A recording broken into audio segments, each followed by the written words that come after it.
Tadi sempat disinggung adanya hubungan antara terorisme dengan iklim politik. Itu benar nggak ada, misalnya ketika politik berkembang terus radikalisme? Nah begini, jadi begini, kalau orang normal itu yang didambakan kedamaian. Tapi kalau teroris yang didambakan adalah kerusuhan. Karena dengan adanya kerusuhan itu kemungkinan akan adanya jabha atau front jihad atau medan perang. Oleh karena itu saya kasih contoh. Ketika demo 212, mayoritas tokoh alumni Afghanistan itu sudah ada di Jakarta. Itu untuk apa? Untuk menunggu chaos. Jadi kalau sampai waktu itu para pendemo yang tidak sabar terus konslet sama polisi atau TNI, tepuk tangan ini teroris ini. Karena ada medan. Jadi itu yang dimanfaatkan oleh mereka. Jadi untuk supaya ada ini chaos.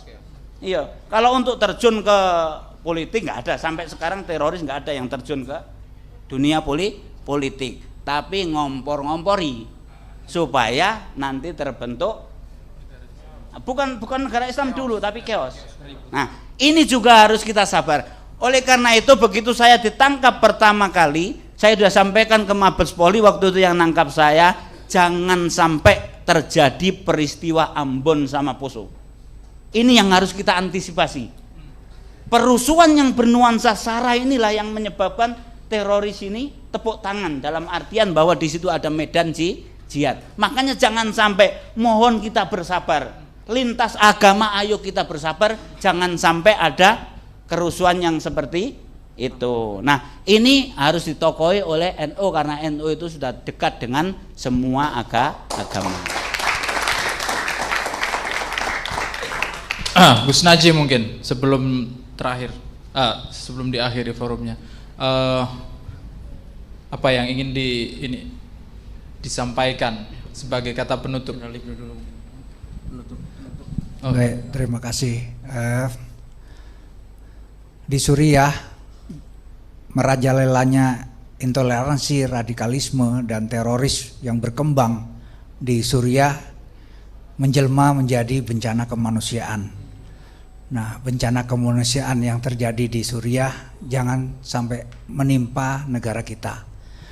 Kita harus mencegah intoleransi, radikalisme dan teroris itu sejak dini, mulai dari sekarang. Nah, NU dengan seluruh lapisan masyarakat harus bahu-membahu mencegah intoleransi, radikalisme dan teroris ini. Mungkin itu pernyataan dari saya. Terima kasih.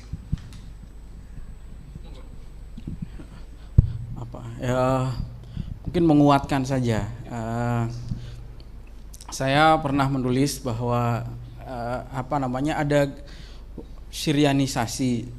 Saya juga pernah bikin gerakan jangan Suriahkan Indonesia, karena yang terjadi di Suriah itu sangat mengerikan, Mas. Dari negara yang dulunya damai, yang aman, religius, makmur, menjadi negara yang babak belur seperti sekarang, ya. Dan perang di sana sangat berkepanjangan, penderitaannya luar biasa. Sudah hampir 10 tahun perang tidak berkesudahan, karena ketika suatu fitnah itu sudah muncul maka akan sulit kita menghentikannya. Dan sekarang Suriah ini sudah mulai menyadari kesalahan-kesalahannya di masa lalu, termasuk presidennya bikin pernyataan mengingatkan beberapa negara terkait persoalan intoleransi. Karena apa? Suriah itu krisisnya juga berawal dari intoleransi. Tidak serta-merta tiba-tiba ada orang ngangkat senjata ISIS datang muncul, itu enggak itu. Tapi permulaannya adalah beberapa warga negara Suriah bekerja di Arab Saudi. Kemudian pulang dari Arab Saudi membawa ideologi-ideologi itu. Yang kemudian ada orang Maulid di Suriah itu, kebetulan Islamnya hampir sama dengan Indonesia. Islam Sufi. Thariqah itu berkembang dengan pesat, dengan subur di sana. Mau cari thariqah apa di Suriah mesti ada. Naqsyabandiyah, Syadziliyah, Rifaiyah, Maulawiyah, semuanya mesti ada di sana. Nah, orang-orang yang pulang inilah yang membawa ideologi-ideologi intoleran.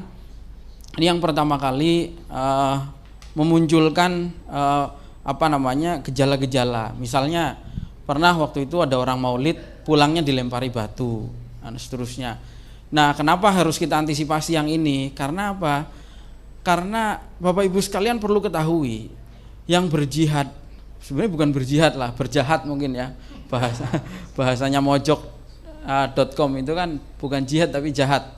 Yang berjahat ke Suriah ini mayoritas itu kan bukan warga negara asli Suriah, yang jumlahnya lebih dari 70.000 itu mayoritas bukan orang Suriah sendiri. Dari Indonesia aja hampir 2.000 orang warga negara Indonesia ke sana. Dari Uighur Cina itu 20.000 yang tergabung dalam ETIM, East Turkmenistan Islamic Movement. Itu ETIM itu 20.000. Itu orang asing semua yang masuk ke Suriah. Nah, pertanyaannya kenapa mereka bisa sampai masuk ke Suriah? Nah, jawabannya adalah ya karena memang di dalam rumah itu, di dalam negeri Suriah ada yang membukakan pintunya. Itu.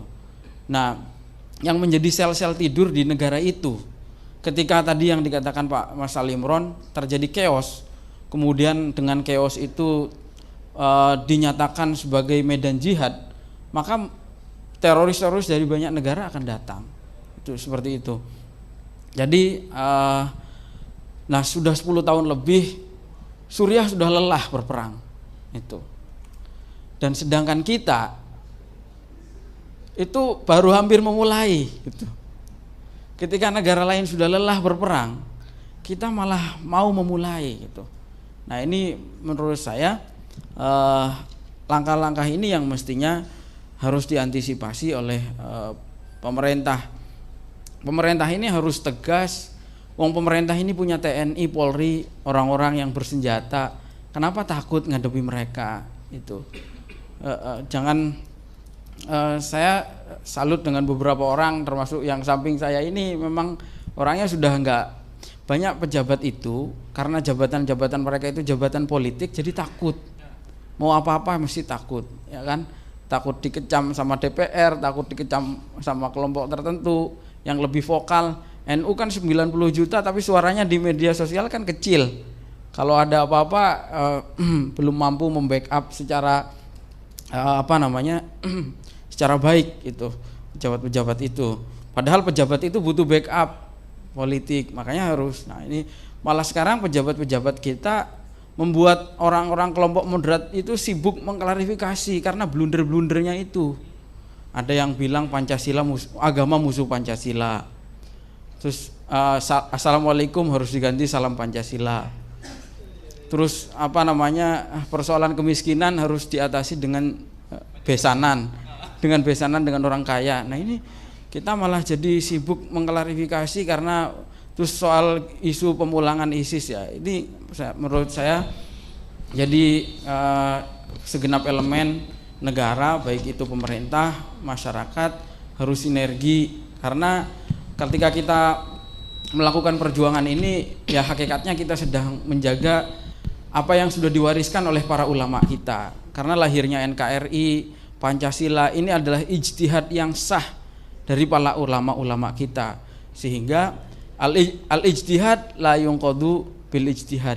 Ijtihad itu nggak bisa dirusak dengan ijtihad yang lain, atau bahasanya Kiai Ma'ruf, Indonesia ini darul misak, negara kesepakatan, dan dalam Islam yang namanya kesepakatan itu harus dipegang teguh, itu tidak boleh dirusak. Jadi ini yang harus dilakukan, dan kita harus yakin betul bahwa ketika kita menjaga negara, hakikatnya kita sedang menjaga agama kita. Itu Indonesia ini negara yang paling islami, tidak ada yang lebih islami dari Indonesia. Saya mengutip perkataannya Aminul Am Darul Ifta'nya Libanon, itu Syekh Amin Al-Kurdi itu pernah bilang begini, boleh saja kiblat peribadatan umat Islam itu ke Mekah, tapi kata beliau, kiblat peradaban umat Islam hari ini itu adalah Indonesia. Nah, itu perkataannya beliau.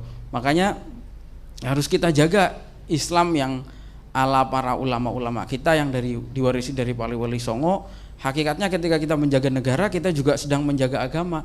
Karena kalau negara kita chaos seperti di Afghanistan atau di Suriah, mau sholat Jumat saja itu harus nunggu pengumuman pemerintah. Sering libur sholat Jumat itu kalau hari Jumat harus nunggu pengumuman pemerintah, pengumuman hari Jumat minggu ini diadakan, baru sholat Jumat. Nanti minggu depan karena ada ancaman keamanan, pengumuman hari Jumat minggu ini, sholat Jumat minggu ini diliburkan. itu bisa nyata terjadi gitu. Jadi betul-betul keamanan itu kan menjadi dasar kita. Saya di Suriah, ketika Suriah itu mulai ribut, yang dulunya majelis-majelis thariqah, majelis-majelis pengajian, ya bubar semua gitu. Dan masjid-masjidnya bahkan dihancurkan. Bahkan guru saya termasuk salah satu yang menjadi korban. Guru saya ini Syekh Said Ramadan Al-Buti, dibomnya di dalam masjid ketika sedang ngaji itu. Dan itu jamaah yang ribuan orang, itu bom meledak jaraknya 6 meter dari mimbar itu apa namanya, puluhan orang tergeletak di dalam masjid, meninggal. Di Mesir juga demikian, ada orang sedang sholat Jumat di bom di dalam ketika khutbah, kemudian jamaah yang berhamburan itu ditembaki ya, itu. Jadi kita, kalau kita ini negara kita nggak aman, itu kita malah nggak bisa beragama itu. Saya terakhir sebagai penutup, jangan pernah percaya propaganda kelompok khilafah yang mengatakan kalau negaranya khilafah semua persoalannya teratasi. Kelaparan solusi khilafah, korupsi solusinya khilafah, banjir solusinya khilafah, corona solusinya khilafah, sakit gigi, sakit perut, kecengklek atau semuanya solusinya khilafah, mati lampu solusinya khilafah. Semua masalah apa namanya, mungkin gara-gara niru teh botol itu yang apapun makanannya khilafah solusinya. Iya. Nah, realita sekarang mereka belum pernah mampu menunjukkan di negara mana menerapkan khilafah terus berhasil. Yang ada adalah Irak dan Suriah yang mestinya menjadi ibroh kita bersama, bahwa dan Libya, jangan lupakan Libya. Suriah ini dulunya negara yang makmur. Orang kuliah di Libya itu beasiswanya sangat tinggi. Orang kuliah di Suriah kayak saya dulu makmur, bisa ngirim ke rumah ke orang tua nggak ngirim, malah kita ngirim ke rumah. Negaranya makmur, Human Development Index-nya di atas kita. TKI kita yang bekerja di sana jumlahnya puluhan ribu. Negaranya nggak punya hutang. Itu dulu Suriah sebelum perang. Justru yang ada ketika khilafah itu hari ini dipaksakan untuk berdiri, itu yang ada bukan kesejahteraan. Negara yang dulunya makmur sekarang hancur babak belur seperti itu. Mungkin itu. Jadi kita harus jaga negara kita, jangan sampai kemudian kita harus kuasai itu ruang-ruang publik kita itu. Karena kalau enggak tadi seperti dikatakan Pak Mas Duki Bedowi, sekarang ini tergantung siapa yang mengisi ruang wacana itu yang akan memenangkan pertarungan itu. Jadi harus diperbanyak konten-konten di media sosial, kita harus aktif berdakwah. Anak-anak mahasiswa kita yang yang NU, yang kata Pak Hasim dulu, anak-anak santri itu kalau kuliah itu banyak yang sudah bosan dengan kesolehannya. Yang tadinya di pesantren sholat jamaah, ketika ke kampus sudah nggak pernah sholat itu. Nah ini yang harus dikembalikan lagi. Saya kira perlu revitalisasi dakwah dengan kemasan yang lebih kontekstual dengan era kita sekarang, supaya kita tetap bisa mempertahankan tradisi keislaman yang rahmatan lil alamin. Demikian saya kira.